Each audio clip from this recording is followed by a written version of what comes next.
Pamilyar ka ba sa halamang ito na kung tawagin ay tagbak? Batid ko na hindi mo ito kilala sapagkat ito ay tumutubo lamang sa mga piling lugar. Subalit magugulat ka naman dahil nag-uumapaw ito sa kagamitan at mga benepisyong pangkalusugan. Hello, what's up? Your best here. Sa videong ito ay kilalanin natin ang isa na namang kapamilya ng halamang luya na tinatawag ngang tagbak. Alamin kung ano-ano ang gamit ng halamang ito at kung paano ito mapakikinabangan. Nakakita ka na ba ng punong ito ng tagbak? Ang bunga nito o prutas, natikman mo na ba? Ano naman ang lasa nito? Ano nga ba ang tagbak?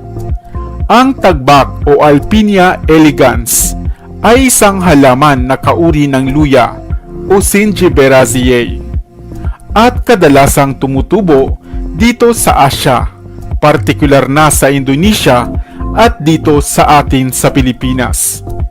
Kung kaya hindi batid ng karamihan ang halamang ito.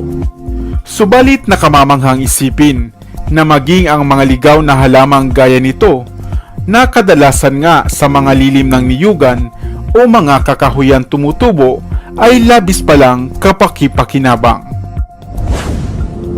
Ang tagbak ay isang uri ng halaman na hindi pa nga gaanong natutuklasan ng siyensya. Subalit sa ilang bahagi sa Pilipinas, ito ay ginagamit na at napatunayang napakabisa. Ang halamang tagbak ay tumataas ng 3 hanggang 5 metro at mayroong malalapad at pahabang mga dahon. Madalas nakilala lamang ang tagbak sa mga probinsya dahil sa bunga nito na masarap kainin kapag nahihinog na, dahil sa matamis nitong lasa. Subalit kahit pa nga ang mura o bata nitong bunga na kulay berde pa lamang ay makakain mo na, at mainam na panglinis ng bituka at nagpapanatili pa ng maayos na daloy ng metabolismo. Ang bunga nito ay kulay dilaw na medyo maputi kapag nahihinog na at naglalaman ng mga buto na pwede mong kainin na maihahambing nga sa bayabas, subalit higit itong mas matamis. Ang dahon naman ng tagbak ay maaari mong gawing bubong sa mga kubo at kadalasan nga ay ginagamit na pambalot sa paggawa ng suman.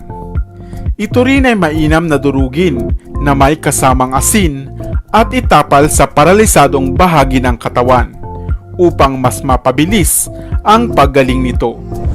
Ito rin ay ginagamit sa paggawa ng tagbak tea o tsaa buhat sa pinakuloang dahon ng halamang tagbak. May ilang ulat na ito ay pinatutuyo nila at ginagawang powder at saka isinasama sa isang baso ng tubig upang alisin at mapawi naman ang pananakit ng tiyan, lalo na sa mga kababaihan.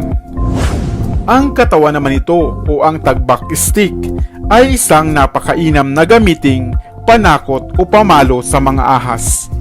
Ito ay nagtataglay ng kakaibang kapangyarihan o bisa upang katakutan at ilagan ng mga ahas. Kung kaya naman, kung ikaw ay sakaling maligaw sa kagubatan, ay mainam na magbitbit ka o magdala ng katawan ng tagbak. Ang labong naman o ang murang puno ng tagbak ay napakabisa at maaari mo itong pakuluan, durugin o i-blender upang maging lunas sa mga cancer, lung cancer, ovarian cancer at breast cancer. Mapapababa rin ito ang iyong mga blood sugar at blood cholesterol at lunas sa mayroong mga diabetes. Pinaniniwalaang mabisa rin itong nakagagaling ng myoma, dysmenorrhea at delayed monthly period sa mga kababaihan. Kung sakali naman na ikaw ay maraming iniinom na mga maintenance na gamot, ay maaari ka ring uminom ng pinakuluan nito upang mailabas nito ang mga toxins at chemical sa inyong katawan.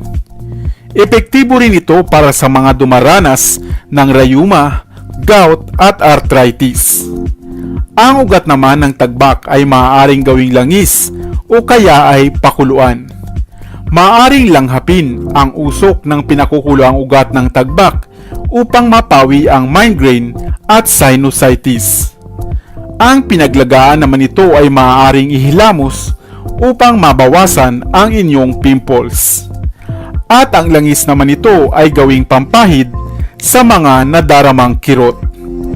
Hindi ba't napakabisa ng halamang tagbak? Na kung ikaw nga ay isang plantita, pwede mo rin itong alagaan. Kumuha ka lamang ng suloy o ng ugat ng tagbak at maaari mo na nga itong itanim sa inyong bakuran o sa isang paso. Tagbak rin ba ang tawag nito sa inyo? Pamilyar ba kayo sa prutas na ito na nagtataglay ng maraming buto? Mayroong magagaspang na balat at makukuha lamang sa ilalim ng lupa. Nagtataglay rin ng matamis at maasim na lasa, subalit napakasarap. Isang klase ng ligaw na prutas na nakatutuwang isipin na marami din pala dito sa atin sa Pilipinas. Subalit ilan pa lamang ang nakaalam.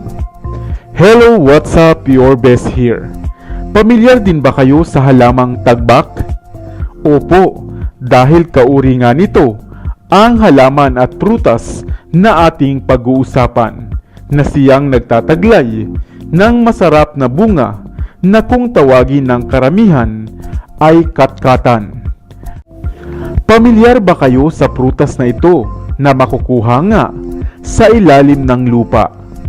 Kilala nga ito sa mga katawagang tugis sa Aklan, bag-angan sa Bicol, biraw sa Antique, ngilngil sa Cagayan, o mas popular nga bilang katkatan.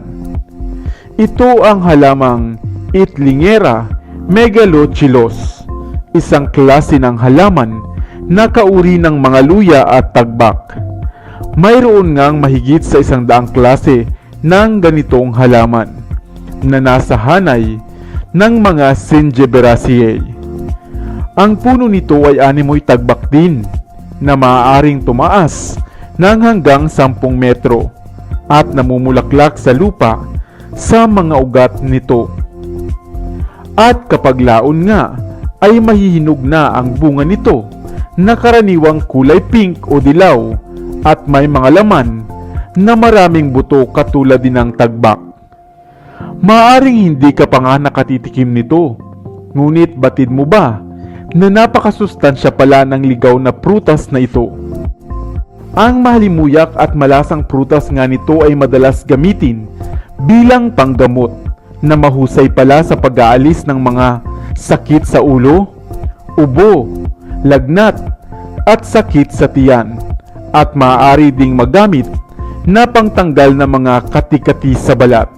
Ginagamit din itong sangkap sa paggawa ng mga pabango, shampoo at pampalasa sa mga sabaw. Maaari mo nga itong kainin bilang prutas kapag hinog na, isangkap sa mga lutuin, o di kaya naman na isabit sa kusina bilang pabango dahil sa mahalimuyak nitong amoy. Kadalasan nitong makukuha sa mga liblib at malamig na probinsya dito sa atin. Ikaw, nakatikim ka na rin ba ng prutas na katkatan? Sana ay may bago kang natutunan sa videong ito. Iwan ka naman ng comment sa comment section sa ibaba. I-like at i-share mo na rin para naman sa kaalaman ng iba. Dito na sa Best TV, tayo ay matuto.